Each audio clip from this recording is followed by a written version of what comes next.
At the beginning of our parasha, Joseph is a slave in the pit. He has really no chance of getting out.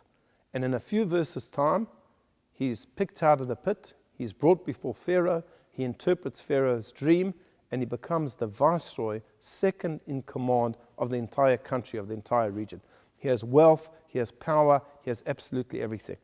Not only that, but he's told Pharaoh that there's 7 good years coming, and those are going to be followed by 7 bad years. So he starts to prepare the country to amass as much supplies as possible for those 7 bad years. And that's exactly what he does. And the 7 bad years come, and the famine begins in Egypt and in all of the regions around Egypt, including the land of Canaan where his father lives. So his father sees what's going on, Yaakov sees what's going on, and he says to his sons, you guys need to travel down to Egypt and bring us back some food, bring us back supplies. And they go down, all of the brothers except for Benjamin, and there they are brought before Joseph. But they haven't seen Joseph for years and years, for more than 2 decades. They don't recognize Joseph. He looks different, he has a beard, he speaks Egyptian, he dresses like an Egyptian. They've got no clue that it's him whatsoever. And he recognizes his brothers. They're already older when he left.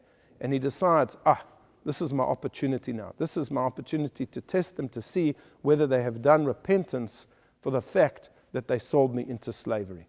So he starts to accuse them of being spies, and they defend themselves, and he throws them into prison. And this whole scheme is hatched with Joseph to eventually bring his brothers down to Egypt.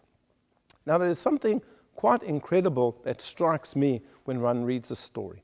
And that is that a story like this would be impossible to have in our generation. For the simple reason that in our generation, nobody could be anonymous. It can't be that way because of social media. If this had happened today, the entire world would have known who Joseph was. They would have known his origins. The newspapers would have picked it up.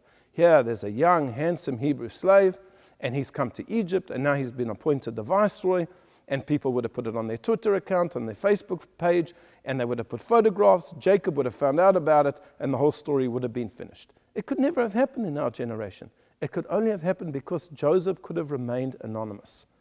And I think this teaches us an incredible lesson, that we live our lives in the public thoroughfare. There is so much that people know about us. Every now and again, you'll get a message from Facebook that it's gathered up together all of the things you like and all of the people that you're friendly with, and it puts together a photo album. You didn't even tell Facebook to do it, and it just did it of its own accord. It knows exactly who you are. And to live your life in the public thoroughfare is really no life at all. What's happened to privacy? We need sometimes to be anonymous. We need to be people that can retreat back into our homes every now and again and just be with our family. And that's what the Torah is coming to teach us. There is a time and a place for everything. There's a time to have a public persona, but there is a time also to have a private persona. I wish you a Shabbat Shalom.